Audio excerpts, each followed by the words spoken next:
ღირსი პორფირი კავსოკალიველი.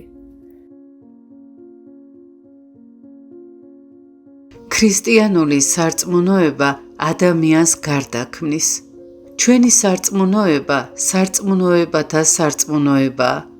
იგი გამოცხადების სარწმუნოებაა, ჭეშმარიტი, ნამდვილი სარწმუნოებაა. სხვა აღმსარებლობები კაცობრივია, ფუჭია. მათ არ იციან სამპიროვანი ღმერთის დიდებულება. მათ არ იციან, რომ ჩვენი მიზანი და დანიშნულება მადლისმიერი განღმრთობაა, სამპიროვან ღმერთს მიმსგავსებაა და ურთიერთერთობაა. სხვა რელიგიებმა ეს არ იციან. ჩვენი რელიგიის საბოლოო მიზანია, რათა ერთ იყვნენ. ამაში მდგომარეობს ქრისტეს საქმეთა აღსრულება. ჩვენი სარწმუნოება არის სიყვარული. ეს საღმრთო მოშურნეობაა, შთაგონებაა, ღვთაებრივის წყურვილია. ეს ყოველივე ჩვენშია ჩადებული და მისი მიღწევა ჩვენი სულის ბუნებრივი მოთხოვნილებაა. მაგრამ ბევრისთვის სარწმუნოება არის ბრძოლა, წუხილი და სტრესი. ამიტომ მრავალ რელიგიურ ადამიანს უბედურად თვლიან, რადგან ხედავენ თუ რა სავალალო მდგომარეობაში იმყოფებიან ისინი. და მართლაც ასეა. თუ კი სარწმუნოების სიღრმეს ვერ გავიგებთ, თუ კი მისით არ ვიცხოვრებთ, მაშინ სარწმუნოება სნეულებად გადაგვექცევა და თანაც საშინელ სნეულებად.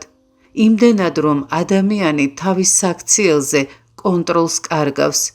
იგი უნებისყოფო და უძლური ხდება. წუხილსა და სტრესს განიცდის. იგი ბოროტის სულით იმართება.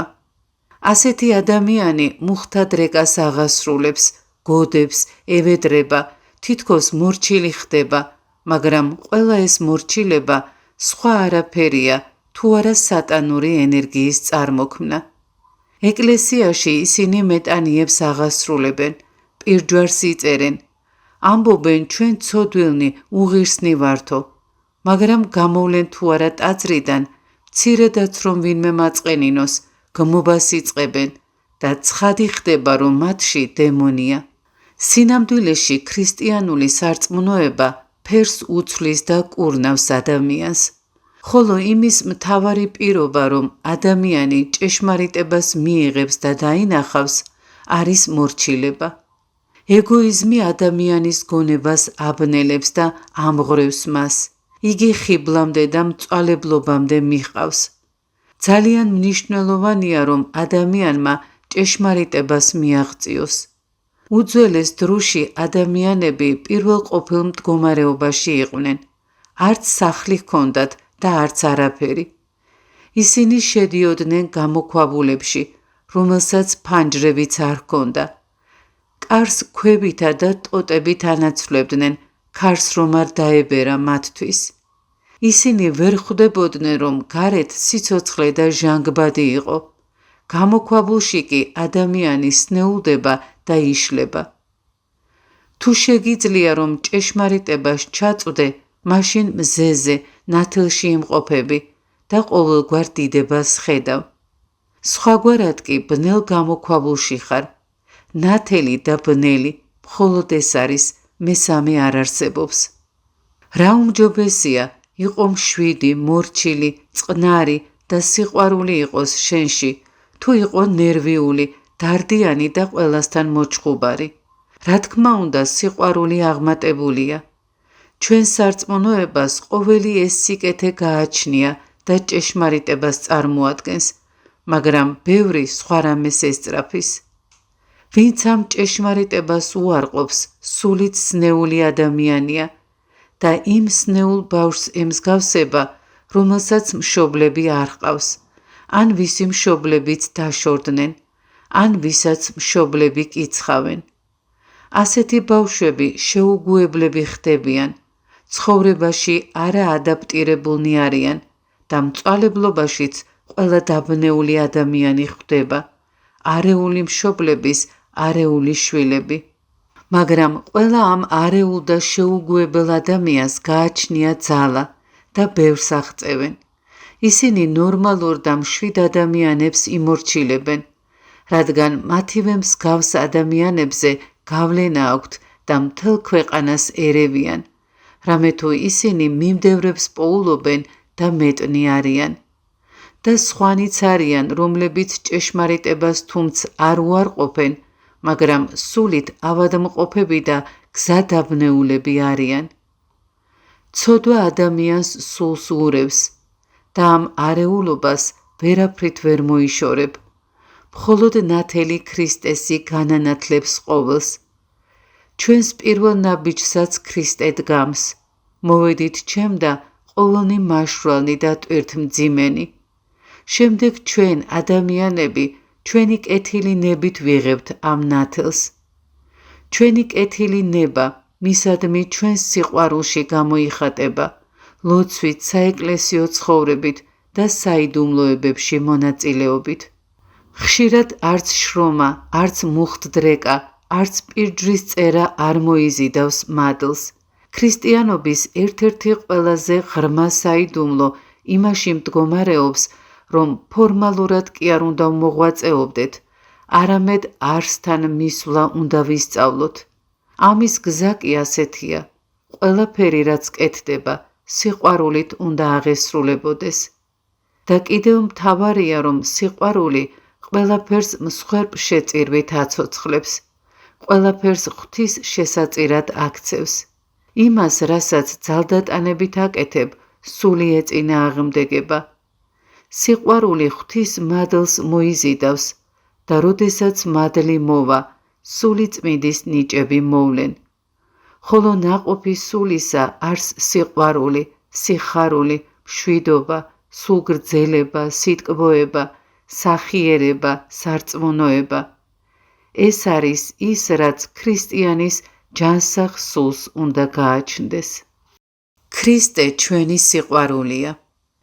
ქრისტეს სიხარულია, ჭეშმარიტების ნათელია, ბედნიერებაა და ჩვენი იმედია. ქრისტესთან კავშირი სიყვარულია, საღმრთო მოშურნეობაა, შთაგონებაა და ღვთაებრივის წყურვილია. ქრისტე ყველაფერია. იგი ჩვენი სიყვარულია და საღმრთო წადილია. ქრისტეს სიყვარული ხელშეუვლების სიყვარულია, დაურღვეველია და სიხარულის წყაროა. სიხარული ეს თავად ქრისტეა. იგი ისეთი სიხარულია, რომელიც სხვა ადამიანად გაქცევს. ეს სულიერი სიშლეგეა, მაგრამ ქრისტეში. ეს არის სულიერი ღვინო, რომელიც სუფთა და განუზავებელი ღვინოსავით ათრობს. როგორც დავით წინასწარმეტყველი ამბობს, განაპუხე ზეთითა თავი ჩემი და სასუმელმან შენმან დამათრო მე ვითარცა ურწყულმან. სულიერი ღვინო სუფთაა, შეურევნელია, ძალიან ძლიერია, შესვამ და გათრობს. ეს ღვთაებრივი თრობაა, ღვთიუბოძებულია, რომელიც გულით წმინდას ეძლევა. ისე იმარხულეთ, როგორც შეგიძლიათ, იმდენი მუხტდრეკა შეასრულეთ და იმდენი იფხიზლეთ, რამდენსაც შეძლებთ, მაგრამ გიხაროდეთ. ქრისტეს მიერი სიხარული გქონდეთ. ეს ის სიხარულია, რომელიც საუკუნეებით ვრცელდება. იგი მარადიული სიხარულია, საუფლო სიხარულია, რომელიც სასოებას, სიმყუდროვეს, სიმშვიდეს და ყოვლად უტკბეს ნეტარებას გვანიჭებს. ქრისტეს მიერი სიხარული ყოველგვარ სიხარულზე აღმატებულია. ქრისტე უშურველად გასცემს ამ სიხარულს, რათა თავისი სიხარულით მორწმუნეები სრულყოს, რათა სიხარული თქვენი სავსებით იყოს. ეს არის ჩვენი რელიგია, ჩვენი სჯული. ამას უნდა ვესწრაფოდეთ.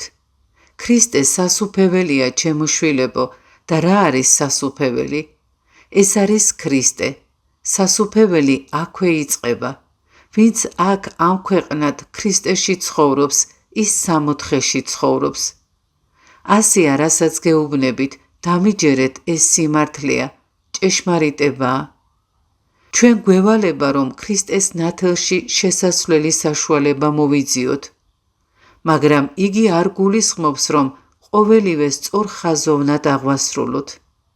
მთავარია ქრისტესთან ვიყოთ, რომ სულმა გაიღვიძოს და ქრისტე შეიყვაროს, რათა განიწმინდოს და საღმრთო სიყვარულს მიენდოს. მაშინ მაცხოვარსაც ვეყვარებით.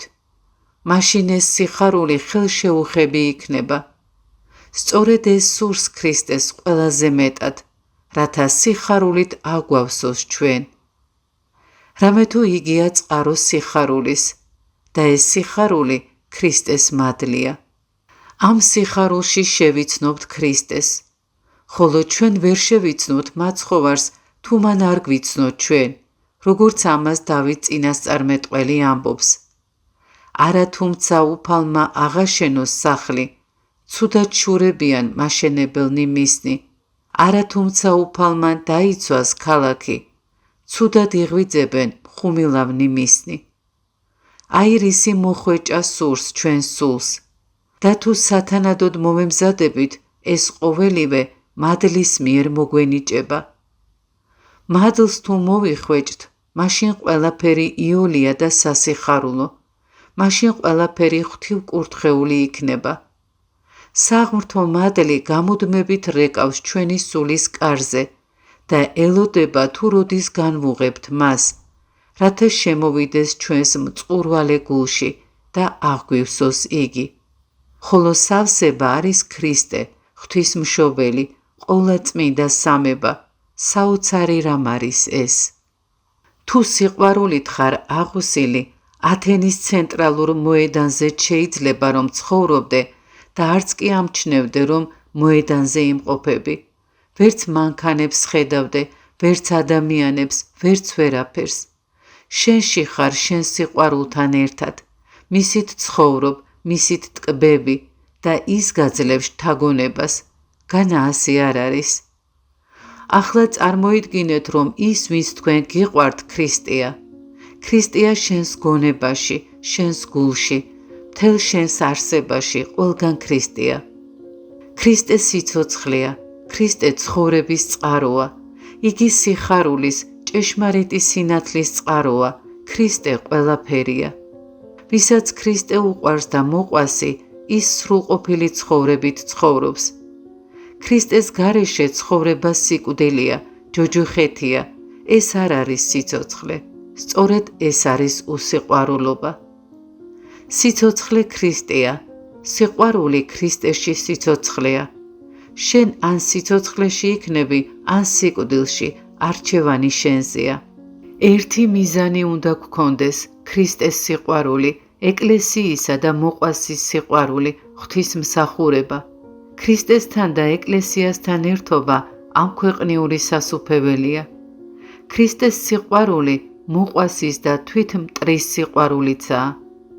ქრისტიანი ყველასთვის განიცდის, მას ყველას ცხონება სურს, რათა ყოველმა იგემოს ღვთის სასუფეველი. აი ეს არის ქრისტიანობა მოყვასის სიყვარულით ღვთის სიყვარულს რომ მივაღწიოთ. საღმრთო მადლი მოყვასის სიყვარულით გარდამოდის. როდესაც ძმა გვიყვარს, მაშინ ეკლესია გვიყვარს და მაშასადამე ქრისტეც გვიყვარს.